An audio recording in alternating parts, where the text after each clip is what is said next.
Okay, now it's time to cut across for a live input that we're getting from the Election Commission. Chief Election Commissioner, Shri Gyanesh Kumar Sir, Honorable Election Commissioner, Dr. Sukhbir Singh Sandhu Sir, Honorable Election Commissioner, Dr. Vivek Joshi Sir, Senior Deputy Election Commissioners, Shri Manish Garg Ji, Shri Pawan Kumar Ji, Deputy Election Commissioners, Shri Bhanu Prakash Ji, Shri Sanjay Kumar, DGIT, Mrs. Seema, Ms. Shubhra Saxena, Director ECI, Shri Vijay Pandey Ji, DDG Law. I am Ashish Goel, DG Media.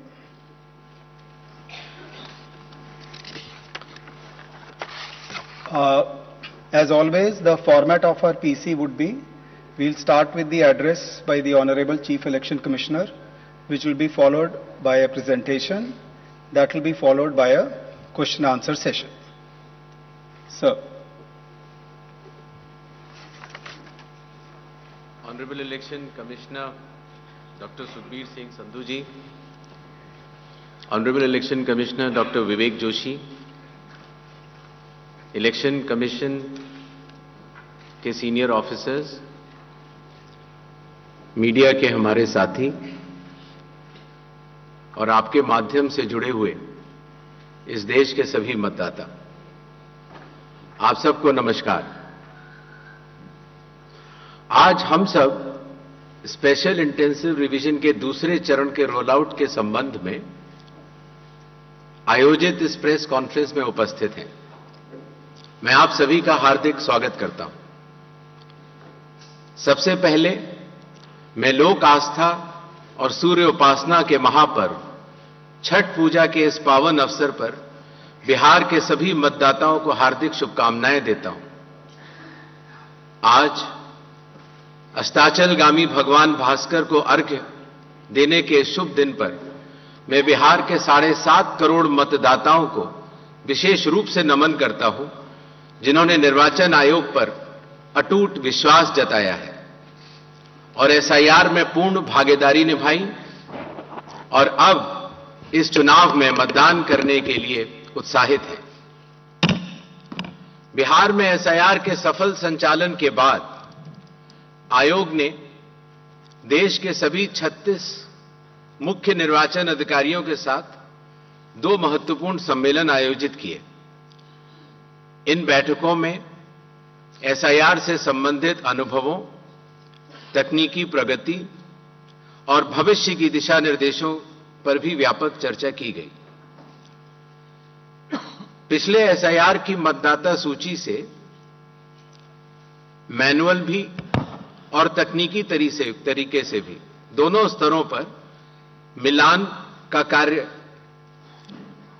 लगभग पूरा कर लिया गया है और इसके तैयारी के आधार पर अब चयनित राज्यों में एसआईआर का दूसरा चरण प्रारंभ किया जाएगा। याद रहे, एसआईआर का प्रमुख उद्देश्य है हर योग्य मतदाता को सूची में शामिल करना और अयोग्य को मतदाता सूची से हटाना। आइए अब पीपीटी के माध्यम से आपको विस्तार में एसआईआर के इस फेज 2 के बारे में बताते हैं। जैसा कि आप सबको पता है, एसआईआर का फेज 1 समाप्त हुआ और इस चरण की सबसे बड़ी खूबी यह रही कि बिहार के 7.5 करोड़ मतदाताओं ने बढ़ चढ़कर पार्टिसिपेट किया। 90,000 बीएलओ, सभी 12 राजनीतिक दलों के 1.6 लाख बूथ लेवल एजेंट्स, सब ने मिलकर मतदाता सूची को शुद्ध बनाने का कार्य किया और नतीजा आपके सामने है। 0 अपील्स, अर्थात बिहार की मतदाता सूची अधिकतम शुद्ध मानी जाएगी। अब फेज 2 12 राज्यों में या संघ शासित प्रदेशों में आरंभ होने वाला है। नेक्स्ट।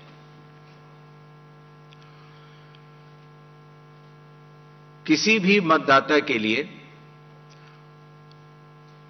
जो उसकी अहर्ताएं हैं वो संविधान के अनुच्छेद 326 में लिखी गई हैं, अर्थात भारत का नागरिक होना, कम से कम आयु 18 वर्ष की होना, उस विधानसभा क्षेत्र का सामान्य निवासी होना और किसी अन्य कानून से उसको डिस्क्वालीफाई न किया गया हो।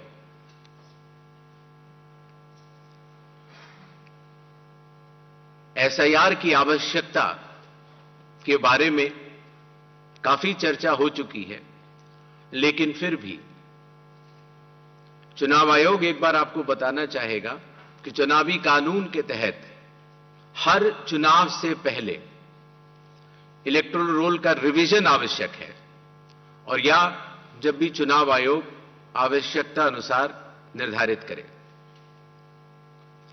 विगत कुछ दशकों से लगभग हर राजनीतिक पार्टी ने मतदाता सूची के शुद्ध न होने के ऊपर चुनाव आयोग को लगातार शिकायतें दी हैं। पहले सन 1951 से लेकर 2004 तक लगभग 8 बार स्पेशल इंटेंसिव रिवीजन इस देश में चुनाव आयोग ने कराया है, और आखिरी इंटेंसिव रिवीजन लगभग 21 साल पहले 2002 से लेकर 2004 की मियाद में पूरा किया गया था। इस लंबे दौर में, 2 दशकों से भी अधिक लंबे दौर में, मतदाता सूची में कई परिवर्तन आवश्यक हो जाते हैं, जैसे कि भारत की विकास गाथा के साथ साथ लोगों का माइग्रेशन के साथ साथ कई बार उनका वोट पुरानी जगह भी बना रह जाता है और नई जगह भी बन जाता है, अर्थात एक से जगह ज्यादा रजिस्टर होने वाले वोटर्स, कई बार किसी की डेथ होने के बाद भी उसका नाम न हटाया जाना, या गलती से किसी भी विदेशी नागरिक का नाम मतदाता सूची में आ जाना। इन चारों कारणों की वजह से चुनाव आयोग ने निर्णय लिया कि पूरे देश में चरणबद्ध तरीके से एसआईआर कराया जाए, और इसकी पहली कड़ी बिहार आपके सामने समाप्त भी हो चुकी है और बड़े सफलतापूर्वक लोगों ने चुनाव आयोग पर विश्वास भी जताया है। एसआईआर करते समय एक बहुत बड़ी संख्या में चुनावी कर्मी चुनाव आयोग के साथ कंधे से कंधा मिलाकर काम करते हैं। आपको पता होगा कि लगभग हर 1000 वोटर के ऊपर एक पोलिंग स्टेशन औसत तौर पर हो जाता है। हर पोलिंग स्टेशन पर एक सरकारी कर्मचारी बूथ लेवल ऑफिसर के तौर पर कार्य करता है। एक विधानसभा क्षेत्र में 300 या 400 के बीच में लगभग पोलिंग स्टेशंस होते हैं, और हर विधानसभा क्षेत्र में एक इलेक्टोरल रजिस्ट्रेशन ऑफिसर होते हैं। वो भी सरकारी कर्मचारी होते हैं और एसडीएम के स्तर के होते हैं, और उनके अंडर में ये सारे बीएलओज कार्य करते हैं। इलेक्टोरल रजिस्ट्रेशन ऑफिसर को सहायता करने के लिए असिस्टेंट इलेक्टोरल रजिस्ट्रेशन ऑफिसर्स भी होते हैं, जो कि लगभग हर तहसील में एक या उससे अधिक होते हैं। ईआरओ एक सब डिविजनल मजिस्ट्रेट के लेवल का अधिकारी होता है, जिसकी कानूनी जिम्मेदारी होती है कि वो मतदाता सूची ड्राफ्ट तैयार करे, जनमानस से मिले हुए क्लेम्स एंड ऑब्जेक्शंस को रिसीव करे और उनके ऊपर एक निर्णय ले, और उसके बाद एक फाइनल मतदाता सूची प्रकाशित करे। ईआरओ के इस निर्णय के बाद, अर्थात फाइनल मतदाता सूची प्रकाशित करने के बाद, अगर किसी भी सिटीजन ऑफ इंडिया को, उस विधानसभा क्षेत्र में रहने वाले किसी भी मतदाता को अगर कोई भी अपील करनी हो, तो वो उस जिले के जिला अधिकारी के पास कर सकता है, और अगर वह जिला अधिकारी के निर्णय से भी असंतुष्ट हो तो उस राज्य के चीफ इलेक्टोरल ऑफिसर के पास अपनी सेकंड अपील दायर कर सकता है। यह मैं इसलिए आपको बता रहा हूं कि बिहार में सभी राजनीतिक दलों के साथ मिलकर जब एसआईआर हुआ, उसके बाद जो जिला मजिस्ट्रेट्स के पास अपील आई 38 जिलों में, वह शून्य थी। अर्थात ईआरओ और इलेक्टर्स ने मिलकर और बूथ लेवल एजेंट्स ने मिलकर बहुत ही अच्छा काम किया।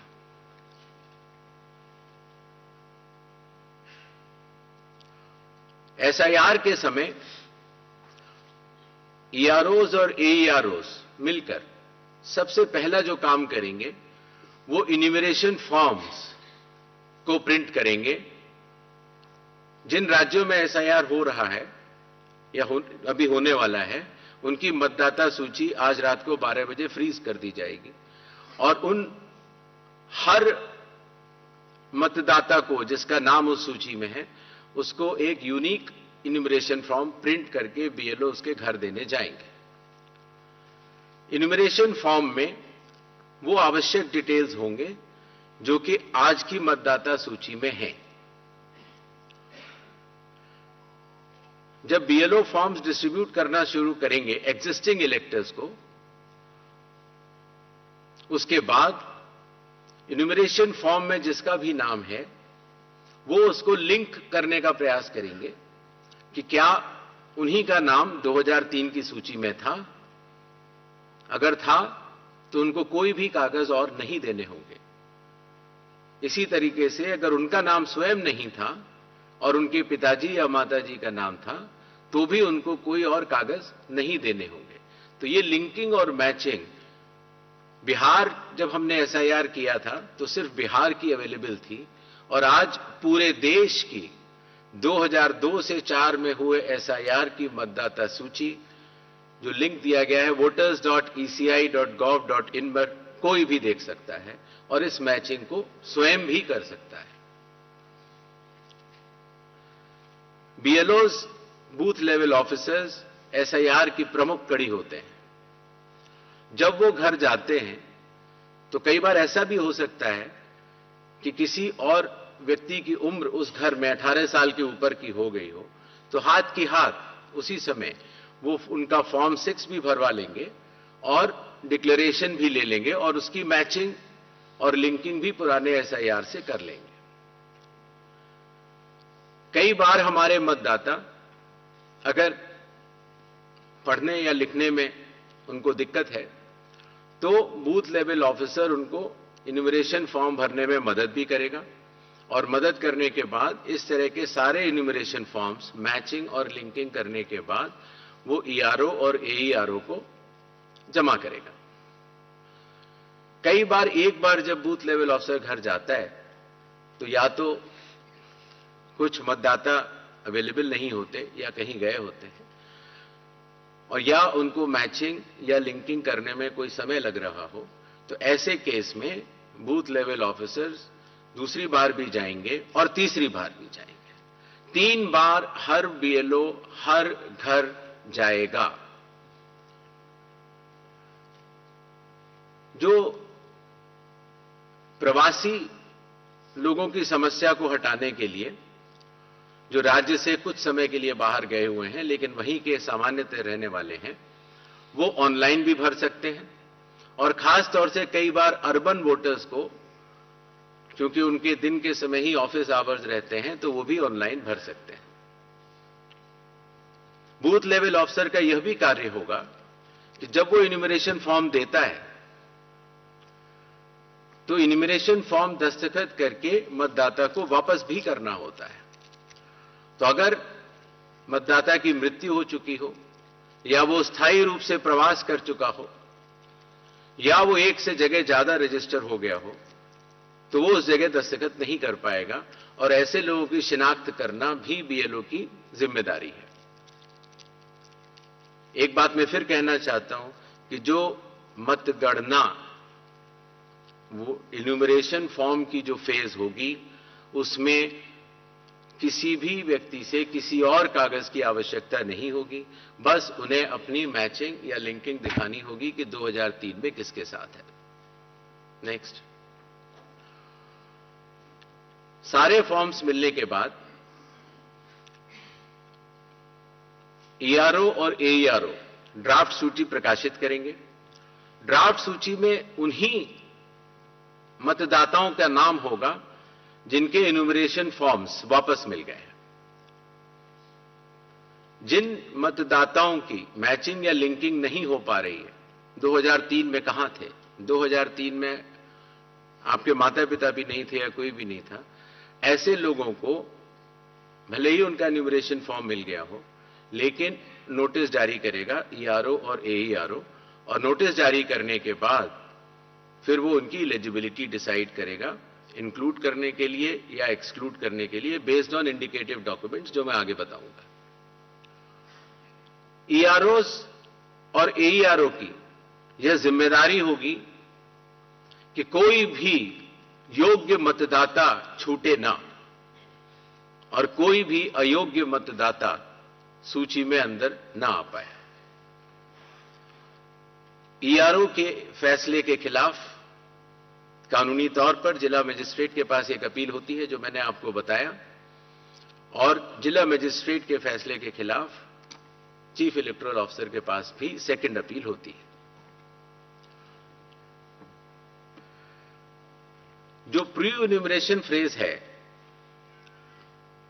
जो आज रात को 12 बजे से शुरू होगा,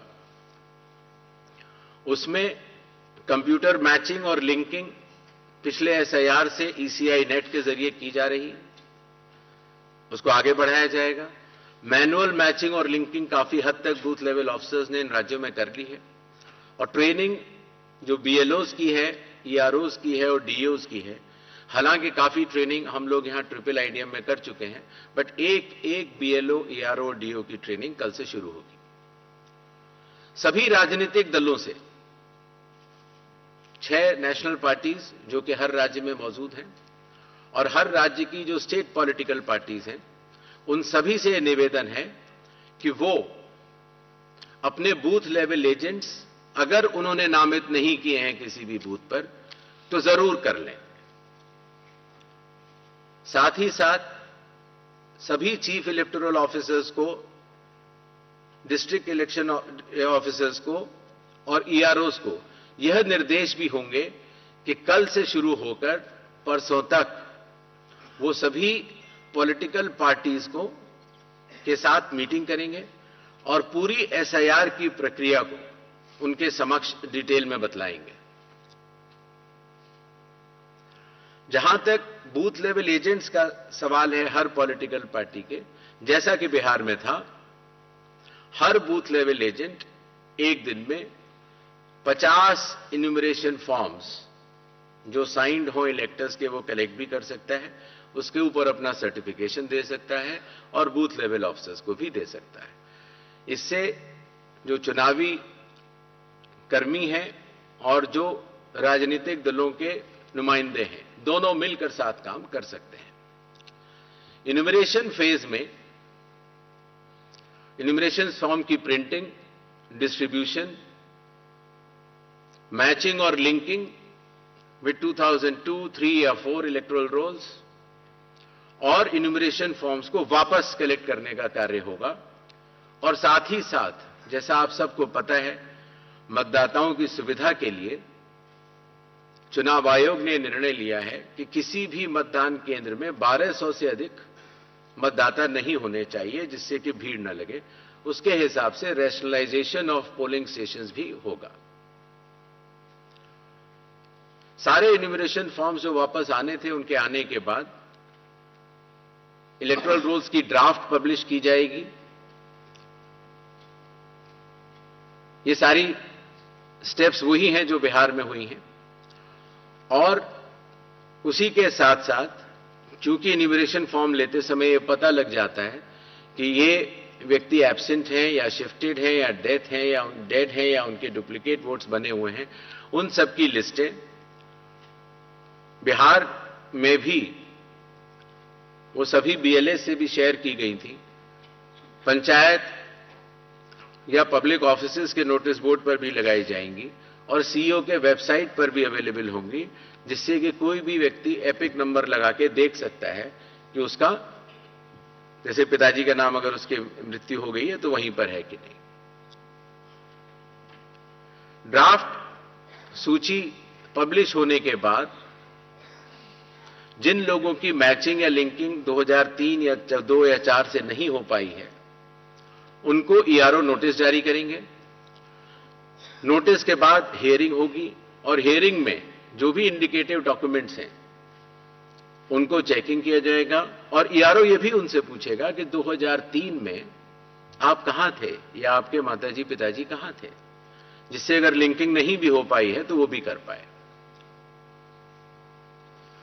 साथ ही साथ क्लेम्स एंड ऑब्जेक्शंस का पीरियड भी शुरू हो जाता है, तो किसी व्यक्ति का, योग्य व्यक्ति का अगर नाम छूट गया है तो अपना क्लेम जारी वो जमा कर सकता है इंक्लूजन के लिए, फॉर्म 6 भर सकता है डिक्लेरेशन के साथ, या ऑब्जेक्शंस भी दे सकता है फॉर्म 7 में, या कई बार उसके नाम में अगर गलती हो या किसी और एंट्री में अगर गलती हो तो फॉर्मेट भी दे सकता है। तो ये क्लेम्स एंड ऑब्जेक्शंस रिसीव का पीरियड होता है जो कि किया जाएगा, बिहार में भी किया गया था, और उसके ऊपर EROs अपना निर्णय लेंगे। ये कार्य पूर्ण होने के बाद फाइनल रूल्स पब्लिश होंगे और उसके बाद 15 दिन का समय जिला मजिस्ट्रेट के पास फर्स्ट अपील देने का और उसके बाद CEO के पास सेकंड अपील देने का, सभी के पास ये कानूनी मार्ग उपलब्ध होगा।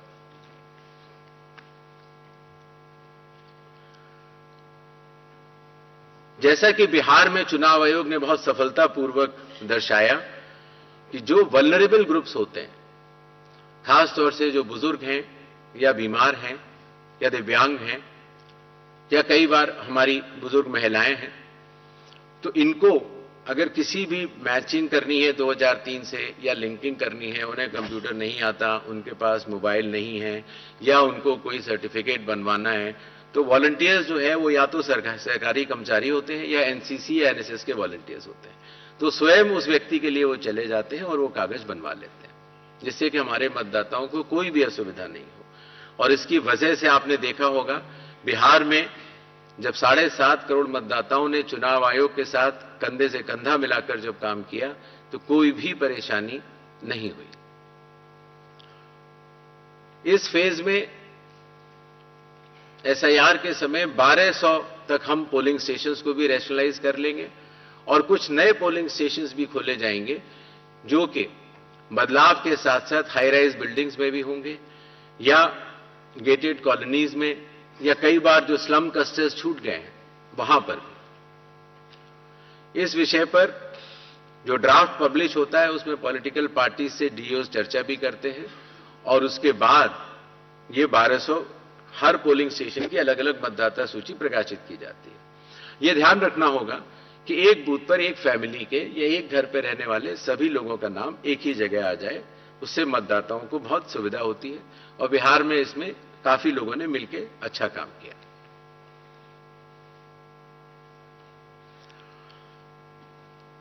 जो बिहार का SIR हम लोगों ने कराया उससे चुनाव आयोग को यह भी समझ में आया कि इन्यूमरेशन फॉर्म में एक छोटा सा परिवर्तन करना आवश्यक है, अर्थात जहां रेड बॉक्स आप देख रहे हैं वहां डिटेल्स ऑफ प्रीवियस SIR है, अर्थात 2003 में अगर आप स्वयं थे तो उसके डिटेल्स भर दें या 2003 में आपके पिताजी या चाचा या कोई भी उस जनरेशन के थे उनका भर दें, जिससे कि मिलान सरल हो जाए।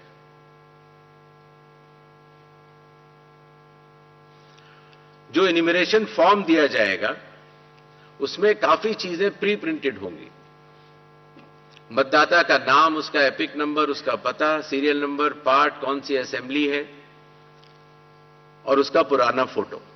एक QR कोड भी दिया जाएगा जिससे कि उस QR कोड को स्कैन करके आप स्वयं देख सकते हैं।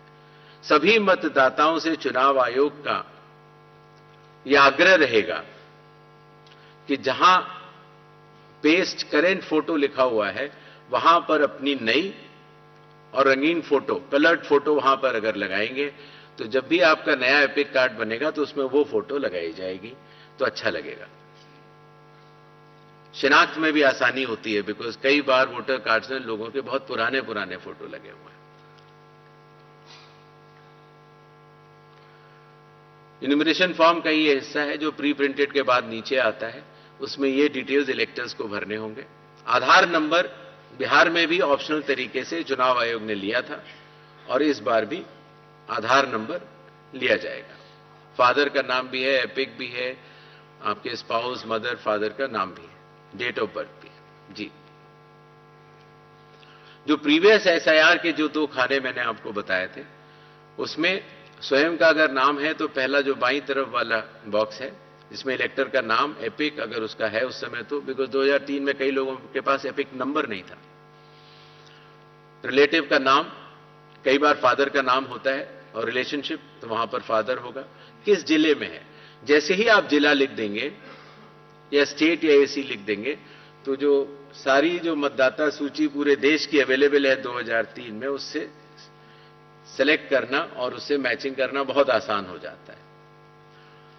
इसी तरीके से अगर आपका नाम नहीं है 2002, 3 या 4 की मतदाता सूची में, तो आप अपने फादर मदर या जो भी उस श्रेणी के जो रिलेटिव्स हैं उनके डिटेल भर सकते हैं, तो उससे भी ये मैचिंग सरल हो जाती है। क्लेम्स एंड ऑब्जेक्शंस के पीरियड में फॉर्म 7 और फॉर्म 8 की आवश्यकता पड़ती है और फॉर्म 6 तो खैर चूंकि इन्यूमरेशन फेज में ही इस बार हम कलेक्ट कर ले रहे हैं। बिहार में हम लोगों ने उसको बाद में किया था, लेकिन इस बार हम शुरू से ही कर ले रहे हैं।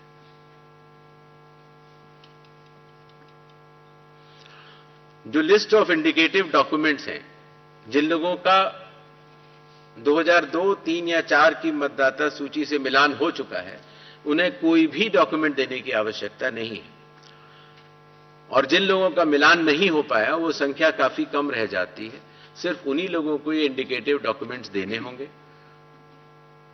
जो बिहार में थे 11 वो, और आधार कार्ड नागरिकता का प्रमाण चूंकि नहीं है तो वो आइडेंटिटी पर्पस के लिए लोग दे सकते हैं। नेक्स्ट, ये वो 12 राज्य हैं जहां पर कल से एसआईआर शुरू होने वाला है।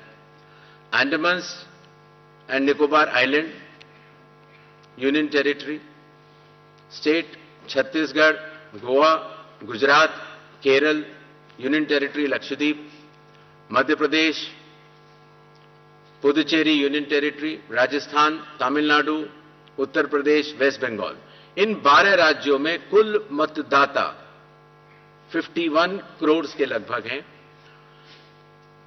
लगभग 5,33,000 बूथ लेवल ऑफिसर्स इस महान कार्य में अपना योगदान देंगे। लगभग 7,64,000 बूथ लेवल एजेंट्स जो पार्टीज द्वारा नामित हैं वो इसमें अपना योगदान देंगे और लगभग 10,500 ईआरओस और लगभग 321 कलेक्टर्स, ये पूरी चुनावी कर्मियों की जो टीम है वो इस एसआईआर की फेज 2 में कार्य करेगी और इसको सफल बनाएगी। शेड्यूल, प्रिंटिंग और ट्रेनिंग का कार्य कल से शुरू होगा और 3 नवंबर तक चलेगा। हाउस टू हाउस इन्यूमरेशन 4 नवंबर से 4 दिसंबर तक। Publication of draft electoral rolls 9 दिसंबर 2025। क्लेम्स एंड ऑब्जेक्शंस का पीरियड 9 दिसंबर 2025 से लेकर 8 जनवरी 2026। जिन लोगों को नोटिस जाएंगे उनकी हियरिंग और वेरिफिकेशन का समय 9 दिसंबर से 31 जनवरी तक होगा और फाइनल इलेक्टोरल रोल्स 7 फरवरी 2026 को प्रकाशित किए जाएंगे।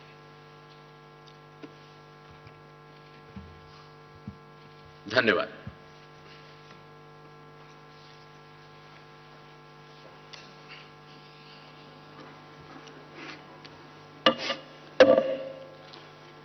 Now we'll start with the question and answer session. As per our previous format, we will be taking questions.